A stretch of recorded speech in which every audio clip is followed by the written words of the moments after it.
Hello, this is Professor Roman. We'll continue our lectures on linear algebra. I want to talk some more about the important concept of rank. There is a rank for matrices, which is the row rank or equally the column rank. And so it is the dimension of the row space or the dimension of the column space. There's also rank as it applies to linear transformations. The rank of a linear transformation is the dimension of the range or image of the linear transformation. Here are some properties of rank listed both for matrices and for linear transformations. It's really the same concept because, as we have seen, the rank of a matrix is the same as the rank of the corresponding matrix transformation. If tau is a linear map from V to W, then the rank of tau is less than or equal, it's by definition, it's the dimension of the image of tau, which is tau applied to the whole vector space V. And since tau of V is a subspace of W, the dimension of tau V is less than or equal to the dimension of W. So the rank of tau is less than or equal to the dimension of the codomain. By the way, these are all for finite dimensional vector spaces. Also, the rank nullity theorem shows that the rank of tau is less than or equal to the dimension of the domain V. In fact, this dimension is equal to the rank of tau plus the nullity of the tau. So this tells us in words that a linear map cannot increase dimension. It can preserve dimension or it possibly decrease the dimension. And that should make some sense intuitively. So the rank of tau then is less than or equal to the minimum of the two dimensions of V and W. And the matrix version of this says that the rank, of a matrix A is less than or equal to the minimum of the number of rows and the number of columns. I'll let you make the connection between these two. The rank of a composition, if sigma maps V to W linearly, and tau maps W to U, also linear, then the rank of the composition tau sigma is, again, by definition, the dimension of the image of tau sigma applied to V. And since sigma V, again, is a subspace of W, the tau sigma V is a subspace of tau W, so we have this inequality, but this is the rank of tau. So the rank of the composition is less than or equal to the rank of tau.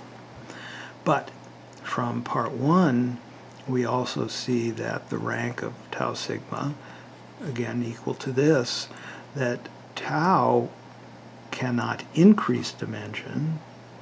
Therefore, this is less than or equal to the dimension of sigma V, which is the rank of sigma. And so, in short, the rank of a composition is less than or equal to the rank of the individual linear maps. And here is the matrix version, an M by N matrix A and N by K matrix B. The rank of the product is less than or equal to the minimum of the ranks of the matrices A and B. here is another composition. This time we have 3 linear maps that can be composed in this order, but sigma, the map on the right, is assumed to be surjective, mu is injective. Then, for this composition, the rank of mu tau sigma is equal to this dimension. Sigma is surjective, so sigma of v is in fact w. So this is the dimension of mu tau w. And mu is injective. And since mu maps tau w to mu tau w, and that's surjective, but because mu is injective, this is actually an isomorphism, so these two have the same dimension. And I guess one could add here that this is the rank of tau. But I did it here, so it doesn't really matter. So the rank of mu tau sigma is equal to the rank of tau. Now be careful with this, because there are requirements on both mu and sigma for which that will make this true. Sigma must be surjective. You know, if sigma were to, say, drop dimension, think about sigma being the linear map that sends everything to 0, there's no way this composition is going to have the same rank as tau. So sigma must have full rank, it must be surjective, sigma of v is in fact w. Okay. And mu must be injective, or we can't drop this mu here. Mu being injective preserves dimension on its image. So this is very important, but you must be careful to remember that mu and sigma are not totally arbitrary. Here's the matrix version, which is actually the one we'll use more often. We have matrix, m by n matrix in the middle here, and we have 2 matrices on either side, and Q must have rank n to make the map multiplication by Q surjective. P must have rank k, and then the rank of this product is just the rank of A. So in particular, and this is really the more important case, special case, if P and Q are invertible matrices, then the rank of PAQ is the same as the rank of A. Next we come to the rank of a sum, and there's not a lot we can say. We can say, first of all, that sigma plus tau applied to V, this is a subspace of W. It is contained in the sum sigma V plus tau V, and that needs verification, which I will leave for you. Therefore, the dimension of this subspace is less than or equal to the dimension of this subspace, which in turn is less than or equal to the dimension of the individual summands. In fact, it would be equal if you subtracted the dimension of the intersection, but we don't need that. Doesn't help. So we get the rank of this sum. This is supposed to be a sigma. A couple of sigmas there. So the rank of sigma plus tau is less than or equal to the rank of sigma plus the rank of tau. And for matrices, the rank of the sum is less than or equal to the sum of the ranks. This theorem is a summary of what we have just done.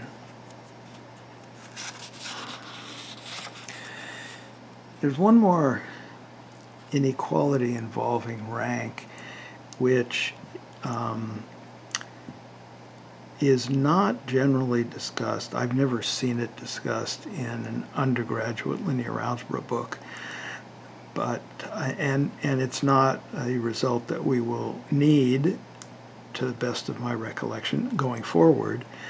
Nevertheless, it's good for you to see this result and stick it somewhere in the back of your mind, and someday it may come in handy, especially if you continue your studies in linear algebra to graduate level.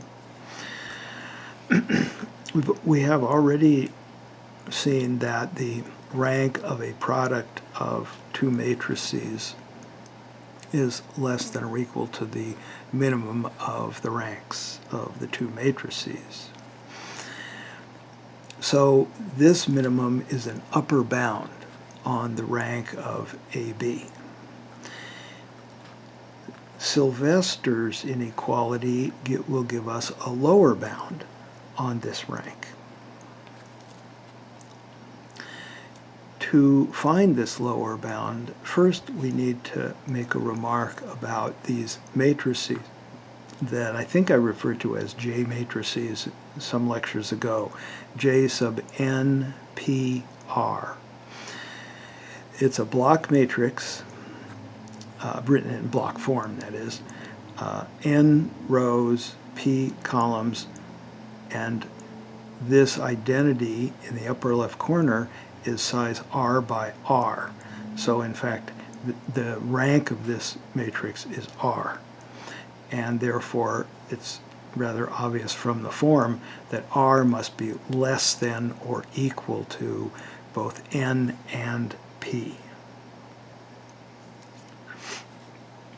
We discussed these matrices some time ago when we talked about matrix equivalence.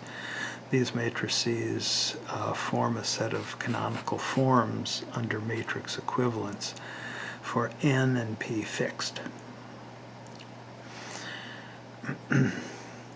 Now, here is what we need to observe, and that is that if P and Q are different, and we compare JNPR and JNQR,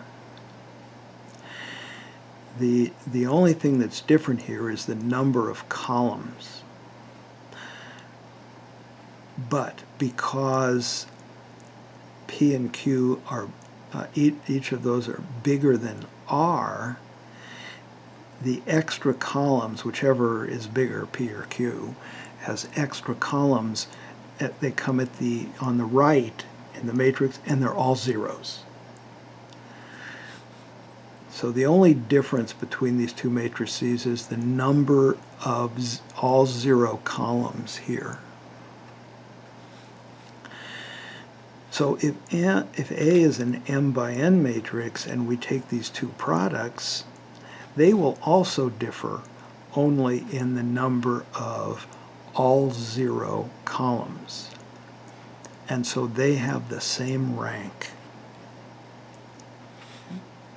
The rank of A times JNPR is the same as the rank of A times JNQR.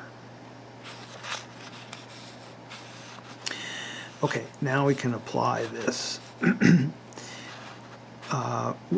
Way back in chapter 0, when we talked about matrix equivalence, we saw that any matrix B, an n by p matrix of rank R, can be written in this form, P, J, N, P, R, Q. Okay. This matrix has the same size as B. It's n by p, but it's one of these J matrices. So this is done by reducing B to reduced row echelon form and reduced column echelon form, and that's done by hitting B on both sides by invertible matrices. That will produce a JNPR. Then you move the matrices to the other side. So A times B is then A times this product. And so the rank of AB is the rank of this product, but Q is invertible.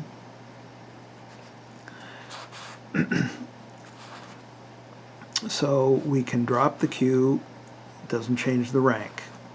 So this is the rank of APJNPR.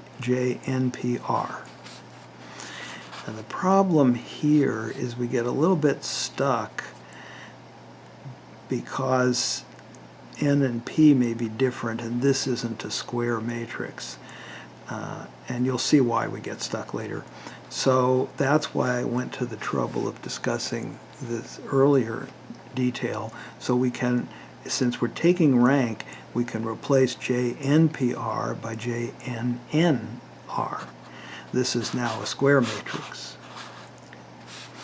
And in fact, for convenience, we can take this JNNR, which is size n by n, subtract it from the identity matrix, call that KNNR. So imagine taking one of these and subtracting it from the identity matrix. All these will turn to 0, and all these will turn to 1s. So it looks like one of these, except the 1s are at the lower right rather than the upper left. Okay? And of course it has a different number of 1s in general. It'll have n minus r 1s rather than r 1s. So its rank is n minus r. So we have to deal with this. And here is the computation. The rank of A is the rank of AP because P is invertible. And I'll go back here just a moment. If you look at this, if you move the J matrix to the other side, the K matrix plus the J matrix is just the identity. So I have multiplied here by the J matrix plus the K matrix, which is just the identity. So I've done nothing. Split this, distribute the AP. And now this is the rank of a sum which is less than or equal to the rank of the individual terms. But the rank of APJNNR, I'll go back again,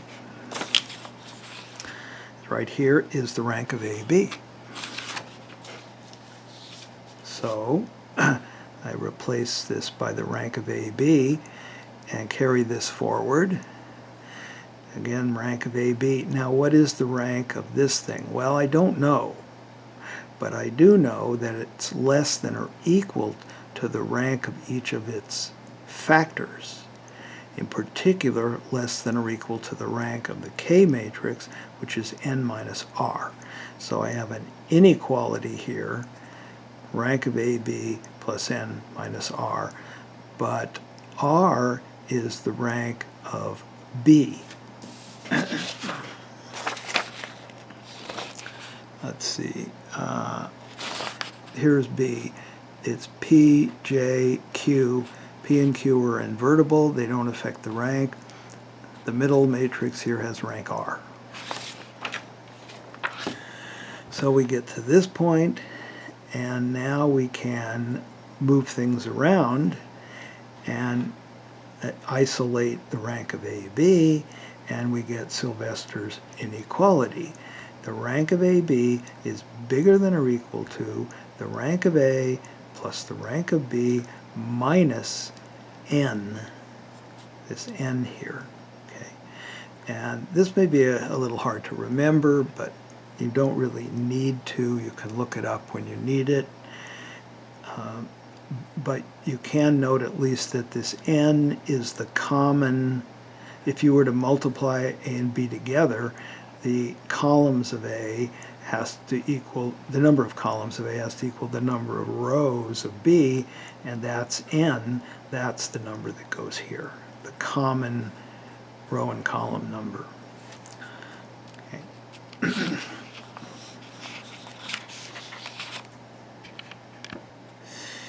We have already discussed the fact that one can take the direct sum of vector spaces, and that's a way of producing new vector spaces from existing ones. We can also take a direct sum of linear transformations to produce new linear transformations. So let's take a look at that. So we'll let V and W be vector spaces over the same field, and suppose that V is a direct sum of subspaces S1 through Sm. And suppose further that for each I from 1 to m, there is a linear map, tau sub I, from S sub I to some other vector space, this other vector space W. We can piece these together. Tau sub I has domain S sub I, and so this is how we can do it. We can produce a map tau from V to W defined as follows. For each vector little v in capital V, we know it is a unique, at least up to order of the terms, sum of vectors from each subspace. This is where we are using the fact that this sum is direct. That is absolutely critical. These must be strongly, essentially disjoint. Otherwise this won't work.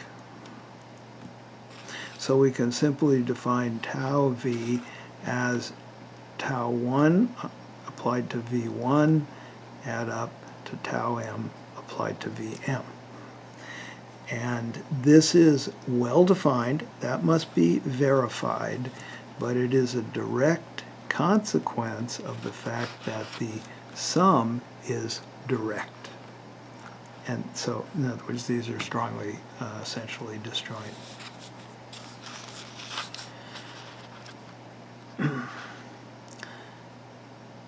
In addition, tau is linear, and here's the derivation. We take two vectors, linear combinations of, sums of vectors from these subspaces, and the verification is straightforward. Tau of a linear combination is tau of this. The tau, by definition, tau of a sum is, we apply tau sub I to this expression, and then use the linearity of tau sub I and produce this. So this is linearity. So in summary, if V and W are vector spaces over the same field F, and V has a direct sum decomposition, and there are linear maps mapping Si to W, then the map tau defined as we just did is a linear map, and we call it the direct sum of the individual linear transformations, and use this direct sum notation. There's a, well, sort of a special case of this, so I made it a corollary. V and W again are vector spaces over the same field F, and this time both V and W have a direct sum decomposition, and we have linear maps mapping S1 to T1, S2 to T2, and so on. So these also then map tau sub I also maps Si to W. It's just that its range is contained in T sub I. Okay. But because tau sub I does map Si to W, we can take its direct sum,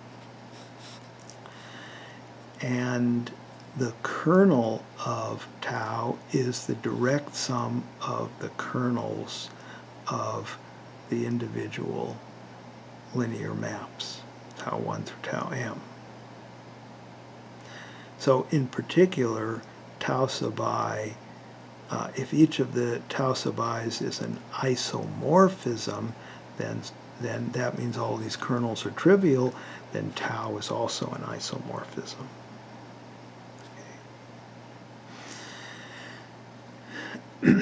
So all we really need to check here is this statement about the kernels, because the rest is covered by the previous theorem. So if we have a vector that is a sum of vectors from the subspaces, and then it will be in the kernel of tau if and only if, of course, tau v is 0. That's the definition of kernel. That's equivalent to this sum being 0. But now, you see, tau 1 v1 belongs to capital T1, tau 2 v2 belongs to capital T2, and so on. So these vectors in this sum belong to different members of this decomposition of W, and because this is strongly essentially disjoint, the only way this can be 0 is if each one is 0. In other words, each term in this sum is in the kernel of tau sub I. And so that verifies this decomposition of the kernel. Let us now take a look at matrix transformations in a bit more detail. So we'll recall that if A is an m by n matrix over a field F, then the function that I am, at least for now, denoting by mu sub A, mapping Fn to Fm, defined by simply multiplying by the matrix, so mu A of V is A times V, this is a linear map, and it's called a matrix transformation. And when A is square, we'll refer to this as a matrix operator. So here are some examples. This matrix provides a matrix operator on, say, R2, the plane, and it is in fact rotation around the origin through 90 degrees. And more generally,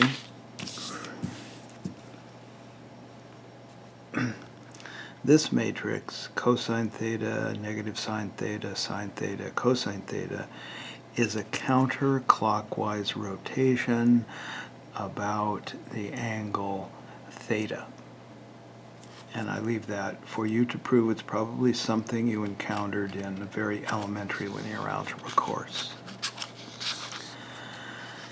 This matrix operator, also on, let's say, R2, has the property that if you take a vector of the form R0 and apply the operator, you get 3R0. If you apply A to 0R, you get 0R over 3. So in words, the matrix A, or the matrix operator, mu sub A, stretches the vectors on the x-axis by 3 and shrinks the vectors on the y-axis by 1/3. This operator corresponding to the matrix negative 1, 0, 0, 1 has this property, and so it is a reflection about the x-axis.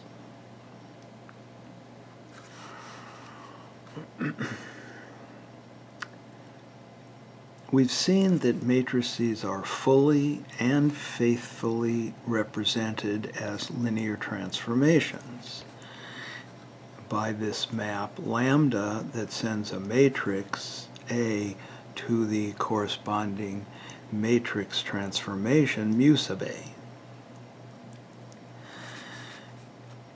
This is linear because lambda of A plus B is mu sub A plus B, which is multiplication by A plus B, which is the same as multiplication by A plus multiplication by B, equal to that. And similarly for scalar multiplication. So both addition and scalar multiplication are preserved. Lambda is additive and lambda is homogeneous. And therefore it is linear. It's also injective because if lambda A is 0, in other words, multiplication by A is the 0 map, then when we apply A to a standard basis vector in Fn, we get 0, but this is just the kth column of A, so every column of A is 0, and therefore A is 0. That makes lambda injective because its kernel is trivial. Surjectivity is a little bit trickier, and this is important. We'll use this often. To show that this map lambda is surjective, we have to show that all linear transformations from Fn to Fm are matrix transformations. In other words, if tau is a linear map from Fn to Fm, there is a matrix A for which tau equals mu sub A.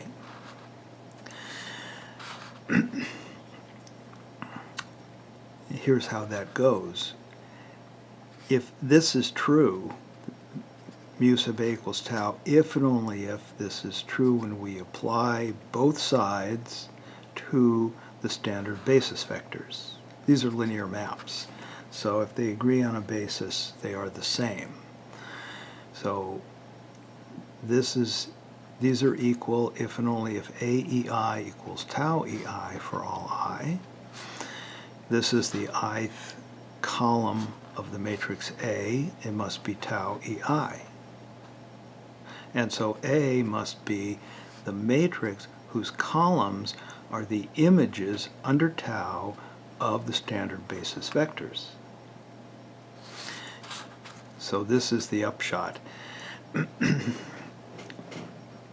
The matrix that we get, the matrix A for which tau equals mu A, I'm going to denote with this symbol. Tau in square brackets, subscript Sn, Sm.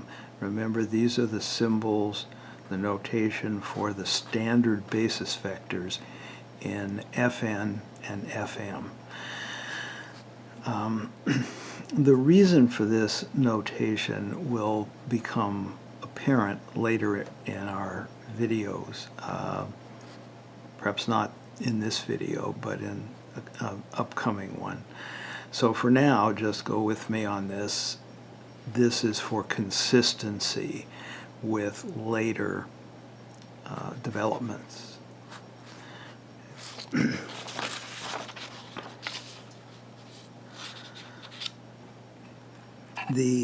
And by the way,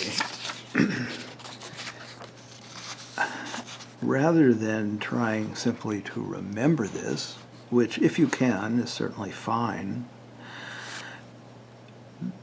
it's important for you to be able to perform this derivation.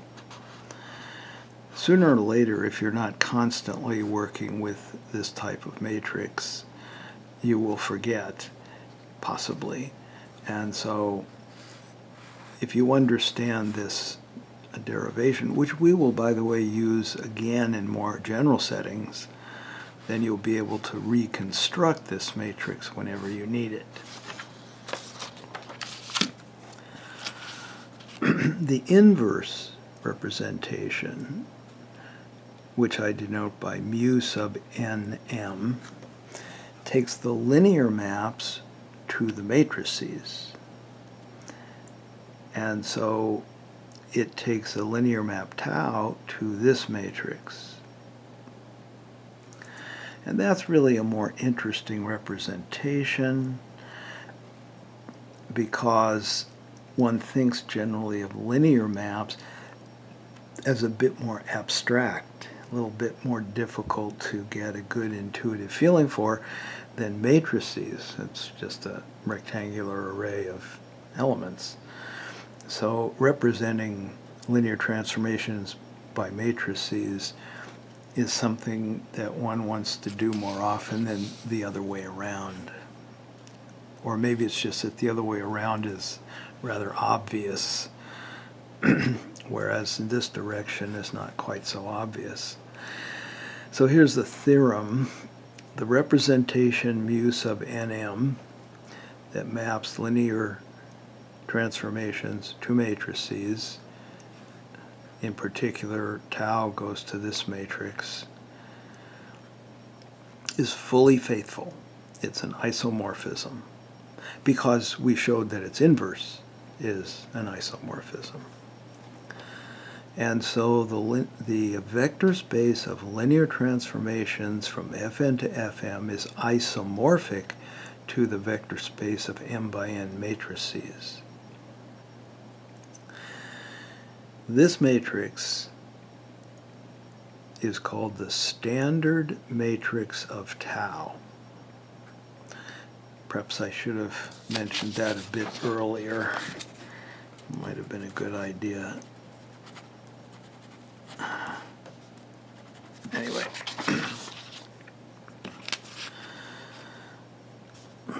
So because of that, this is standard notation, because of that, we'll call this representation map the standard matrix representation map, or simply the standard matrix representation.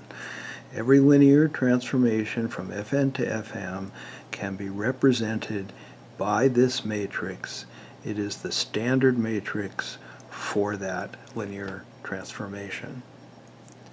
And the map that sends linear transformations to their standard matrices we'll call the standard matrix representation. Example, let tau map F3 to itself, and here is the definition of tau. The columns of the standard matrix are the application of tau to the standard basis vectors E1, E2, and E3. You just put those in here and you'll get these three vectors. So the standard matrix has these three columns. Okay, this is all pretty straightforward. It shouldn't cause too much trouble. And here's a check on that if you need it.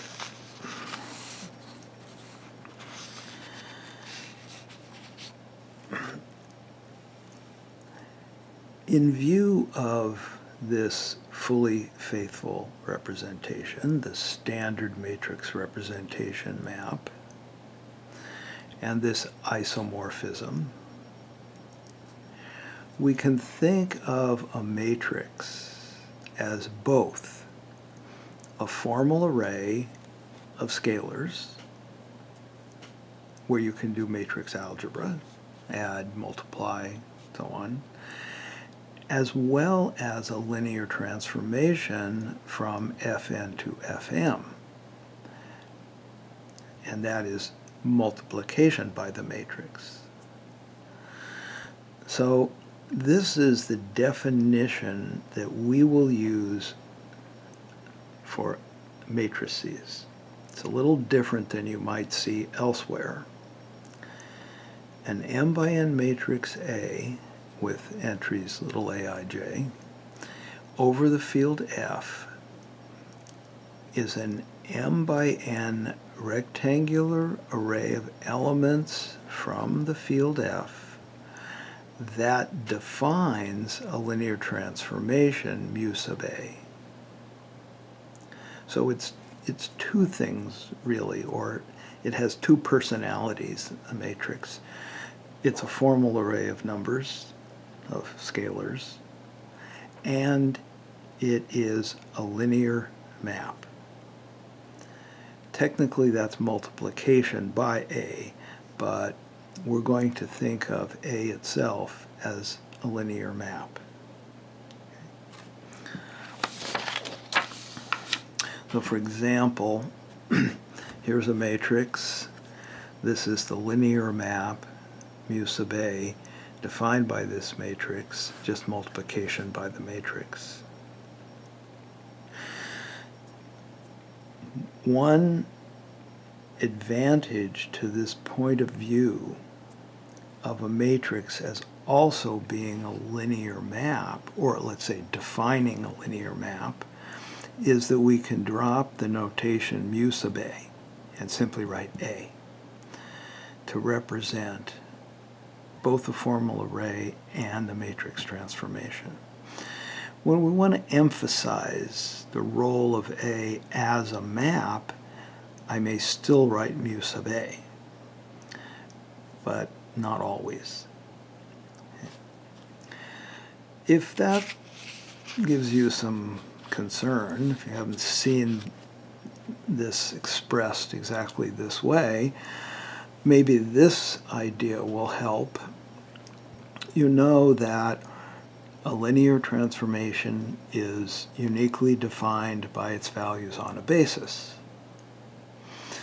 So if you look at a matrix, such as this matrix here,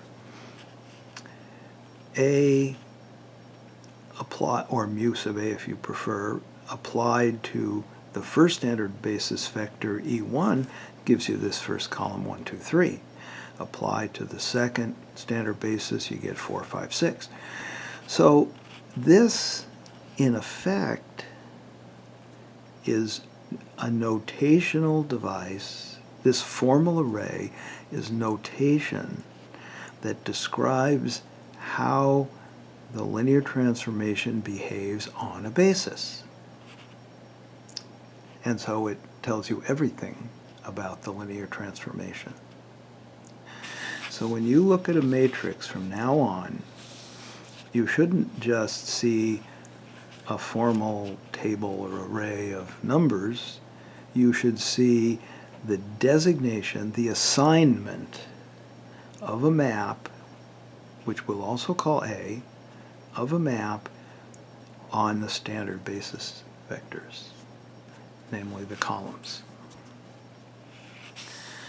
There is precedent for this sort of dual personality point of view. It does come up regularly in mathematics. Just for example, if I write this polynomial, this real polynomial, p of x equals x squared, in a calculus class, I imagine that virtually all the students would immediately think of a function, because the professor's probably going to ask you to graph it, take the derivative, do something. So while a polynomial is a formal expression with powers of a variable, it's also a function. And we don't generally dwell on the different personalities separately. We just said polynomial. And if we need it to be thought of as a function, we just, you could say immediately p of 1 equals, or let's say p of 2 equals 4. Nobody would say, well, wait a minute, that's a formal expression, not a function. It is a function. It's thought of as a function.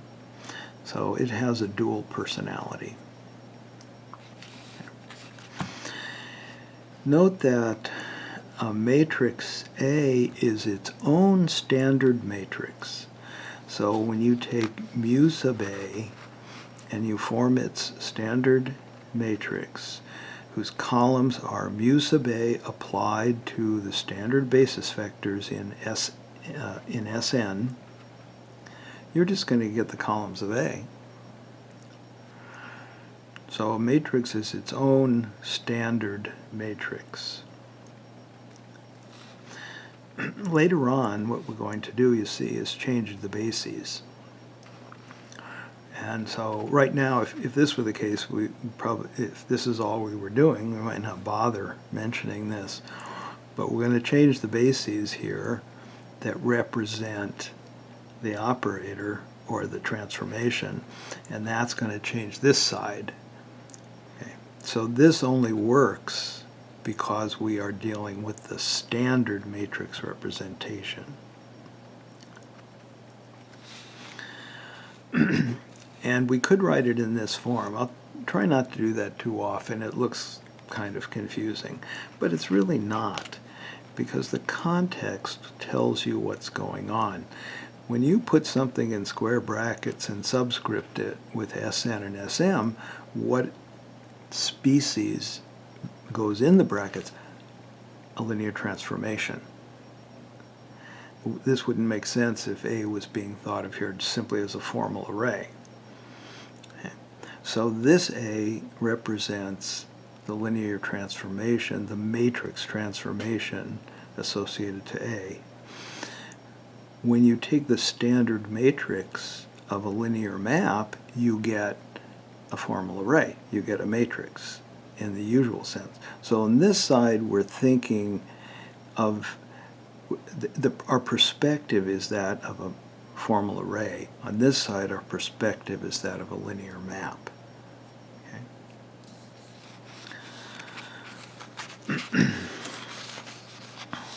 Since we are identifying formal arrays and linear maps, since we're thinking of a matrix as both things, or if you want, as a formal array that defines a linear map by specifying the values on a standard basis, we should do a little bit of checking for consistency. And in this case, it's going to be pretty simple, but in other cases, it's more involved. So this is a good time to get some experience with this. Equality is the first matter we should discuss. What would happen if you had two matrices A and B, and they were the same as formal arrays but different as linear maps? Or vice versa. They were different as linear maps but the same as formal arrays. That would be, let's say, awkward at least. Fortunately, that's not the case, because two formal arrays are equal, A equals B, if and only if the maps they define are the same. And this is precisely because the representation map, the standard matrix representation map, is a bijection. But you could check this directly as well.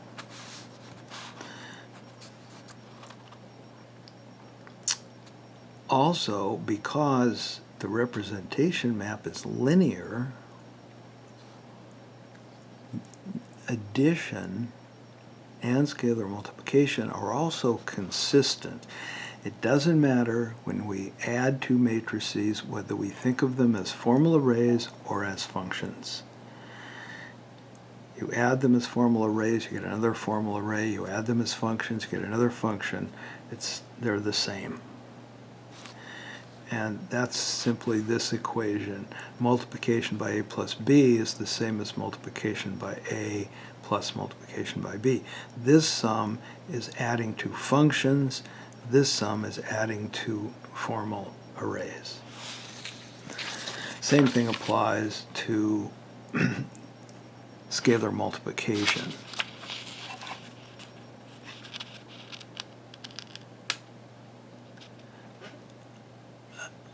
Let's see.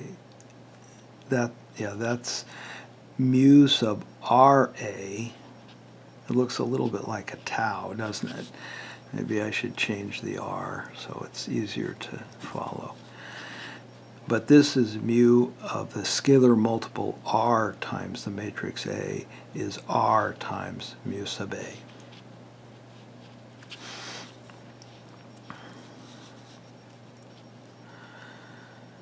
So matrix addition can be done regardless of which personality we think of. Formal array function doesn't matter. Same thing for scalar multiplication.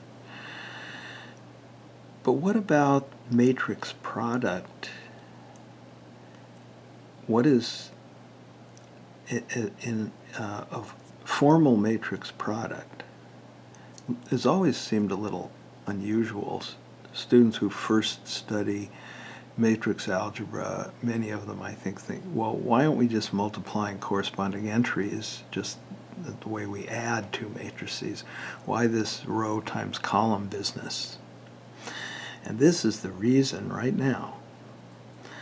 And that is, we want to define the product of formal arrays so that that corresponds to composition of the associated matrix transformations.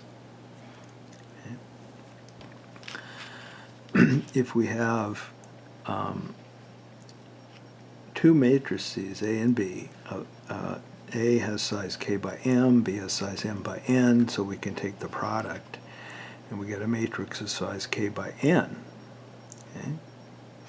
As linear transformations, and I'm still using mu sub A and mu sub B for a while, so you get used to that before I, say, diminish the use of the mu notation. Mu sub A maps Fm to Fk, mu sub B maps Fn to Fm. Remember, we'll reverse the indices to get the maps. So the composition, mu sub A composed with mu sub B, maps Fn to Fk. So at least there's this much consistency. But here is the real point. If we apply this composition of matrix transformations to a standard basis vector, E sub j, we get this, and this is just the definition of mu here, and this is A times the jth column of B, which is the same as the jth column of the product AB, which is AB multiplied by the standard basis vector EJ, which is mu AB of EJ. So this composition is equal to this matrix transformation. So this is how the matrix product is consistent with matrix transformation composition. We could write it this way too, and here too the context tells you what's going on. AB is the matrix product that you've learned in elementary linear algebra, and A composed with B can only refer to maps. So it's multiplication by A composed with multiplication by B. But the point here is that when somebody says to you, why is matrix multiplication defined the way it is, seems rather strange, this is your answer. You want the matrix product to be defined so that when you take this product and you look at the linear map associated with this product, it's just the composition of the two linear maps, mu A and mu B.